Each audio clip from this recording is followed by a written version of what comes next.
नमस्कार, आपण पाहत आहे वन डे न्यूज आवाज सामान्य जनतेचा. Please subscribe.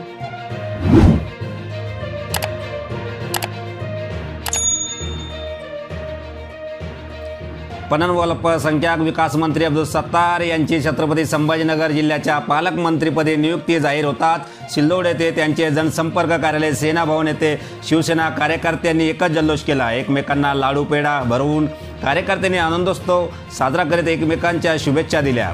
फटाक्यांची आतषबाजी, ढोल ताशे, छत्रपती शिवाजी महाराज, मुख्यमंत्री एकनाथराव शिंदे, मंत्री अब्दुल सत्तार यांच्या जयघोषाने परिसर दुमदुमून गेला होता.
महाराष्ट्र राज्याचे कर्तव्यदक्ष मुख्यमंत्री एकनाथरावजी शिंदे साहेबांचा आभार मानतो की त्यांनी या सिल्लोड सोयगाव विधानसभा मतदारसंघाचे आमदार आणि राज्याचे पणन व अल्पसंख्याक मंत्री अब्दुल सत्तार साहेबांना छत्रपती संभाजीनगर जिल्ह्याचा पालकमंत्री म्हणून त्या ठिकाणी साहेबांची नियुक्ती केली. त्याबद्दल मी त्यांचं अभिनंदन करतो, आभार मानतो. आणि मला आपल्याला सांगण्यामध्ये अत्यंत आनंद होतो. आम्ही सर्व या ठिकाणी जल्लोष यासाठी करतोय का आपल्या जिल्ह्यातला आमदार आणि आपल्या तालुक्याचं या ठिकाणी प्रतिनिधी इतक्या मोठ्या जिल्ह्याचा छत्रपती संभाजीनगर जिल्ह्याचा पालकमंत्री म्हणून काम करणार आहेत. नक्कीच मला विश्वास आहे येणाऱ्या काळामध्ये मुख्यमंत्री एकनाथरावजी शिंदे साहेबांच्या मार्गदर्शनाखाली मंत्री महोदय अब्दुल सत्तार साहेब जिल्ह्याचा छत्रपती संभाजीनगर जिल्ह्याचा पालकमंत्री म्हणून चांगला कर्तव्य त्यांचं पार पाडतील. आपल्या जिल्ह्याला त्या विकासाच्या माध्यमातून सर्वांना त्या ठिकाणी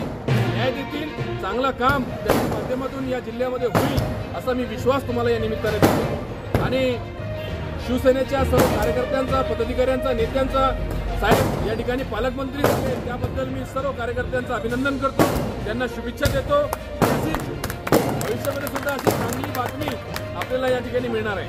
नामदार अब्दुल सत्तार साहेबांचा मुख्यमंत्री एकनाथरावजी शिंदे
परिसरातील ताज्या घडामोडी पाहण्यासाठी अन्याय अत्याचाराला वाचा फोडण्यासाठी वन डे न्यूजला सबस्क्राईब करा व जास्तीत जास्त शेअर करा.